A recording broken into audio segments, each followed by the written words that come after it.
Hello and welcome to another Parent Carer Conversation with me, Charlie Beswick. Today I am talking to Ed Kemp, who you may have seen on LinkedIn. If you haven't, you do need to follow him. We got chatting and it was literally, I was like, I feel like we're friends, Ed. Like Yeah, I stalk Ed. I'm Ed's own stalker. So it's lovely to finally meet you, even though I feel like I know you. And Ed, could you please give everybody an outline of your story of life as a working parent carer? yeah, no, it's fine. Thank you. It's nice to be here. As you say, it was a bit weird because virtually we've stalked each other, and then suddenly you just go, "Oh, when did I last speak to you? Oh, no, I haven't spoken to you before." No. So, great. No, thank you for having me on. It's great to sort of at least share some, share some information, help with the parents or the carers. So my story started 12 years ago. So I was in between jobs. I was being made redundant from one company and actually found another job with another company, which happened to be the Bank of England. And effectively, my son was born the day I handed in my notice. My son was born. So he was born quite urgently. Lots of issues during the birth. I won't go into that because family recording. And basically was born with a life limiting condition. So when he was born, he needed resuscitation. He needed to go straight to hospital, PICU, which is pediatric intensive care unit. So he spent 3 months there while they worked out how to diagnose what he actually had. Eventually, they worked out that he had a rare muscle condition called myotubular myopathy. I have to say it very carefully; it's quite a mouthful. Mm. Which means that his muscles didn't grow strong enough in the womb, so therefore he was floppy, couldn't breathe, all those kind of say normal things, not normal things, but all those kind of difficult things. So during that transition between going from one company to another, actually the company that I was working for got in touch and then started supporting me with the staff counselling, which was brilliant. Wow. And then I started my new job 2 days after he came out of hospital. So train journeys going to and from London was quite difficult, although I think there was a number of occasions I fell asleep and ended up coming back from Waterloo, going the wrong way. No. Yes, I've missed my stop and I've actually ended up going back the other way because I've been asleep. Oh, So, bless you. Okay. doing work between, doing work and being a parent carer is I can, like most people imagine, is quite difficult Yeah. balancing the two. But then during that period of the company I'm still with, it was a case of we started up a carers network, and we then we knew we needed some information and some support and some collaboration between carers and a bit more awareness in the company we're in. It's a Mhm. simple matter. It's like a secret society, like other things. You end up with you don't know you don't know that you don't know until you don't know kind of thing. It's just Yeah, one of yeah. those things. And then you kind of get these little like groups that pop out, and then suddenly you feel supported and you can talk about the same things. Everyone has the same kind of similar stories, to be honest. Mm. But for me, it was very challenging, and I'm sure with others, trying to juggle um, lots of complex medical needs for my son, doing night shifts, and then hospital appointments, and just days when he's going to be ill, which you don't know, Mhm. and trying to juggle a full-time job. So if it wasn't for the support I had in that company, I wouldn't be working. Yeah. It's a simple fact, and I think Carers UK and other statistics, you do end up that quite a lot of people do leave work and they end up just being a full time carer. And for Yeah. me, I've been fortunate. I could say fortunate. It doesn't sound like, but fortunate that I've had the support from both family, others, but mainly from the workplace. That's if they didn't provide what they provided, there's no chance. I wouldn't be working now. Yeah. So for me, that was even though we instigated it with the carers network, the company then decided to work with an outside agency anyway, because there was no way, sorry, but there was no way doing full time at home, full time at work, and then trying to run something full time at work to help other people do full time at work. It's never going to work. So for Yeah. us, they had a um, companies, such like Carers UK or whatever, but they had somebody externally come in who knows how to deal with the corporate side and work through those strategies with managers and hierarchies and HR and all that kind of stuff. Sure. And that for me was a brilliant partnership, but it was something I was never going to take on. It was hard enough just getting the network together, kind of Yeah. support people, but they definitely needed somebody who knew what they were doing in the corporate world to kind of come in and support us. We had the ideas, or what we needed, but it was then how do you translate that into the culture and Sure. like communication, communicating across the boards and working with senior management, etc. That for me is a different kettle of fish. And I think when you're saying, you're already falling asleep on the train going to work, you know, yeah. your energy reserves are pretty low anyway. So you do not need to be, you want to be focusing on the job that you value, exactly. rather than not setting up, caring for everybody else as well. the whole network as well. Yeah. So, okay, I think there is a danger sometimes. And also I think not everybody wants to share their personal story with, they're happy to say I'm a carer or I care for X, Y, and Z. In our case, it's both of our children. But I think, people are caring for a variety of people now, and not everybody's happy to go into the ins and outs of that. Whereas I know when I go into companies, I'm brutally honest and I'm like hearts on my sleeve, as you know from a LinkedIn post.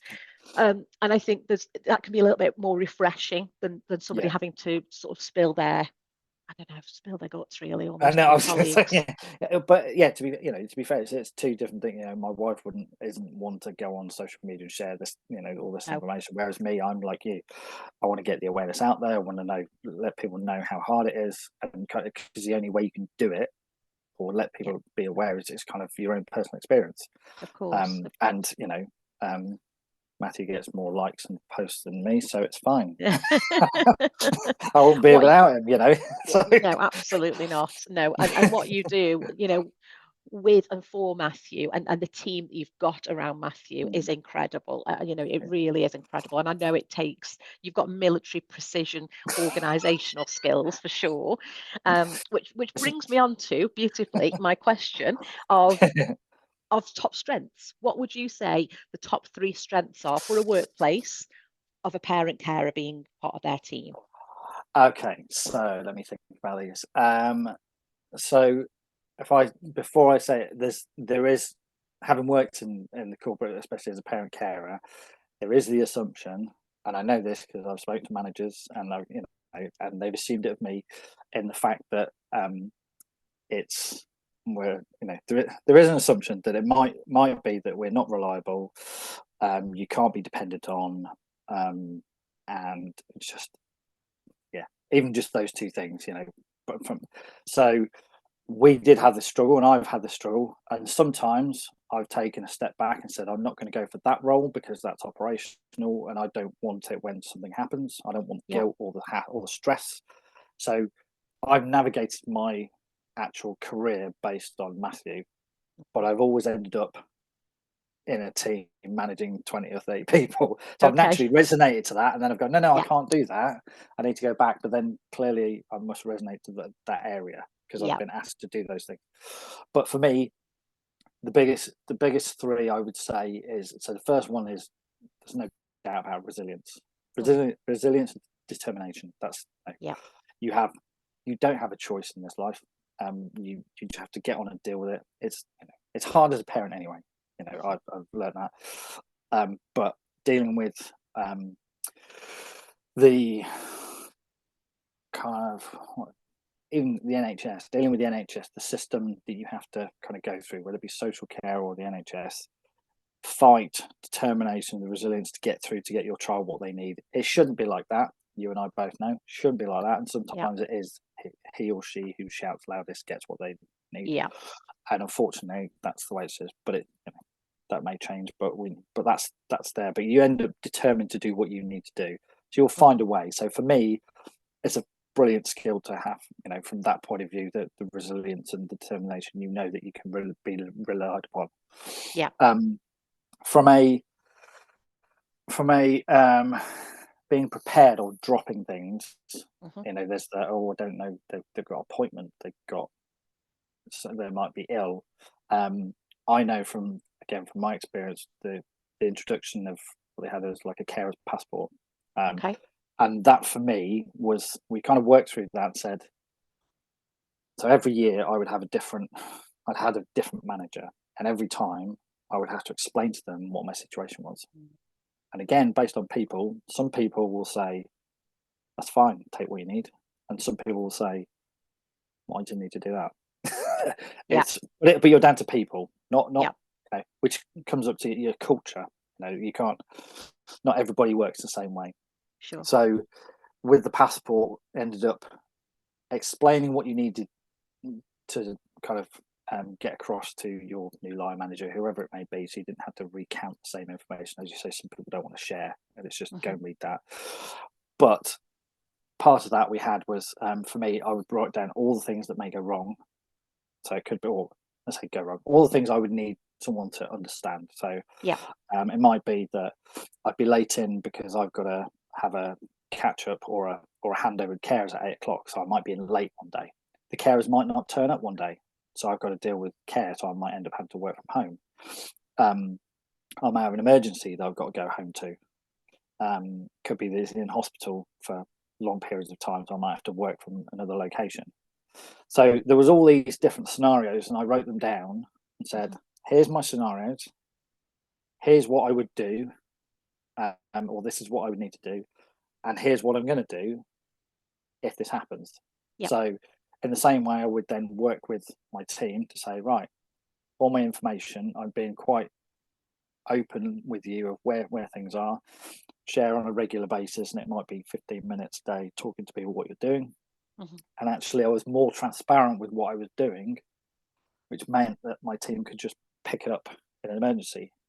Yeah. So actually I became more prepared than somebody who wasn't in the situation, that could have been ill tomorrow, or could have been knocked over, on a bike or something, where there's no preparation. So actually we turned it into, it's not that we're unreliable, it's the fact that we've got, what will happen to us is more probable and more frequent, but I'm putting a plan in place. I love Whereas that, because you that are doesn't right. really happen. No, it doesn't. And lots of people will just carry that plan in their head, as you say. And then if something, I'll be all right. we're people, life happens, Yeah, doesn't it? exactly. Yeah. And then you've got to mind read, and that's when the chaos kicks off. But yeah, I love that forward planning means, knowing that something may or possibly will happen allows you that forward planning. So yeah, I love that as a skill. And for me, it took a massive load of stress off, because the worst thing for me is, suddenly Matthew's ill, I've got to drop everything and go. I don't have time to explain anything. But also I then don't have I've got the stress of going to deal with whatever I'm dealing with, but then the guilt of no one knows what I'm doing. Sure. So it's twofold. That's just I'm not the type of person that would just drop somebody in it. I need them to know what they need to do and how they need to do it. So I've spent my life being prepared from that perspective. So I think from a resilience and determination, a prepared, let's say preparedness, if that's a word, but that kind of area. And also for me, I think it's almost the caring culture, or the caringness, or the generally, because you're in this position, I'm not saying you're forced into caring, you are caring for someone, but you've got that. If you didn't have it, you will have that in your nature. Now you will have it because you're having to care for somebody. So for me, that person, especially in an organization, then has caring, compassion, and kind of to then work with lots of other people and understand if there's problem, it becomes a lot easier for them to work with other people or understand where things are, if they're going wrong, or stress levels and that kind of stuff, because they're in that on a daily basis. I just think it makes for a better rounded individual. And I'm not saying for somebody who doesn't, but I'm just saying it enhances it. Whereas it can be assumed that you're just, I've heard it before, you're a liability, or you never, this might happen, and that's the kind of thing that started. I've seen it in other companies previously, but it's that kind of thing where actually there's a lot more skills that people have and resourcefulness than what we may be getting given credit for. Yeah, So absolutely. it's just things happen, which happens to everybody. We just know we don't know when it's going to happen, but we know it's No. going to be more frequent. Yeah, sure. So it's the same as everybody else, but we're just a bit more prepared for it. So Yeah, yeah. No, I love that. And I definitely think you're right on that caring culture and caring nature. I think for me, I'm really good now at reading people's body language and signals because for a long time, Harry's language is very, very limited now. So there's a lot of guesswork and there's a lot of intuitively knowing a situation, knowing when something's wrong, knowing when to intervene or when to step back. yeah, So I think as carers, we're very good at reading the room reading this, almost, yeah, yeah, yeah, reading people. yeah. No, I agree. I think it is that you've got that awareness, and also I think you do end up um, more trying to you understand your limitations as well. So I think again, from a workplace culture, it's very easy to say I can do that, I can do that, I can do it, not a problem. And then Yeah, it kind of, whereas I think I've learned, like I said earlier, I've managed to choose my roles to suit my like work home life balance, but yeah, so that I'm not in a fully operational role.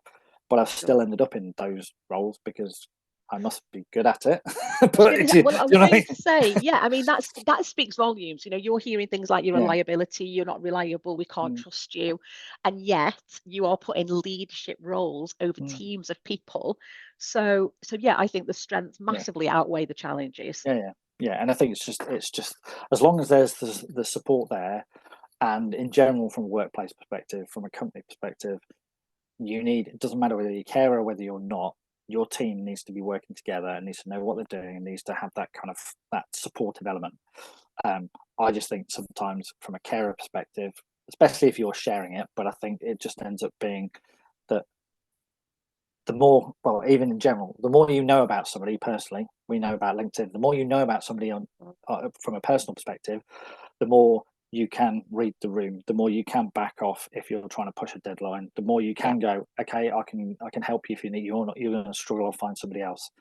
So I think for me, even just from a carer perspective, it kind of brings out the actually if we all did this in the nicest possible way, and we all kind of worked together, and you understood a bit more about others. yeah, And it may not be a caring role, it may be something else going on in your life. The more you know about somebody in the nicest possible sense, the more you can understand, the more you connect with them, the more you can support each other. So sure. I think it's just more prevalent and more obvious and transparent from a caring Okay. role because that's there. But that's it fosters a good culture as far as I'm concerned from where I Yeah. work. So yeah, Yeah, love it. No, I absolutely love it. And so finally, what advice would you give to a manager who's got parent carers in their team in terms of supporting them? What advice would you give for that? anything they need, Yeah, anything they need. I think it is. I do agree that depending on who you are, management is a difficult role, and it's a yeah, fine line between trying to find information out from somebody without prying and all that kind of stuff. But in the end, I can say it because I'm a carer. If I don't tell my manager what's going on, he can't help. Sorry, he yeah, or she cannot help. They can't help. So full stop. So there needs to be that two-way conversation, hmm and the managers need to be supported by their more senior colleagues from that. So you end up with, especially if you've got a hierarchy. Um, but the culture, there needs to be that adopted culture of support, yeah. and whether it be carers, whether it be any other any other topics, it needs to be a two-way conversation and a supportive atmosphere so that people feel they can talk about it, and then ideally they can then help. But the things they need to do, they're going to help is they need to have the tools to be able to help. So again, that comes back into what we were talking about before. If you've got um, partners, external companies, that kind of stuff that know what support should be provided, then Yeah. that's where the managers need to be able to go. My toolkit is this. I need to do this. I can do this. But there's only so much a manager can do if they don't have like tools to help. And it might Okay. be the carers leave, it might be a passport, it might be just well-being, it might just be a staff counsellor, whatever it hmm may be. That we all know we're not. Everyone has their specialism, Yeah. and it's not for one person to suddenly say I'm a counsellor. I can No. do all these things. They need that support from, which ends up being a company culture. change, to be honest, rather than just a individual conversation. Yeah, and I think again another great point. I think sometimes managers feel like it's all on them to manage and to look after their team, when actually signposting is a really valuable skill and a really important way of collaborating together and say, look, I don't have these skills to help you, but these people do, or this may help, and I think it's building that relationship and that communication, as you said. Yeah, they don't need to be on a training course for every single thing. It's a case of they have the right staff. We have a staff counsellor. That's what they're there for. A manager is not a counsellor. They're not trained in that. So the signpost, if you've got the services and the tools in and around the company, and that's put in properly, then it just becomes, as you say, the services around that they can signpost, which makes them at least more open to the conversation. Because otherwise, I think if you don't have that, more than likely it's very easy to not have that conversation, because if you haven't got any way to help in the nicest possible sense, you won't necessarily invite saying, how can I help if I can't help? So it kind of fosters a wider topic of conversation, and more of an openness and transparent. If you know you've got somewhere that can help, you're more than willing to signpost somebody than when you haven't. So that's why. Yeah. No, I agree. I knew this was going to be an insightful conversation. I just knew it. My stalker friend Ed. I prepared well. It's fine. I'm well impressed. Yeah. So thank you so much for your time. I know that you are very busy, so I really appreciate your time with me today. And I'll see you on LinkedIn, stalking you a little bit more. Thank you for the time, and have a good day. Thank you. You're very welcome. Take care. Thanks, Charlie.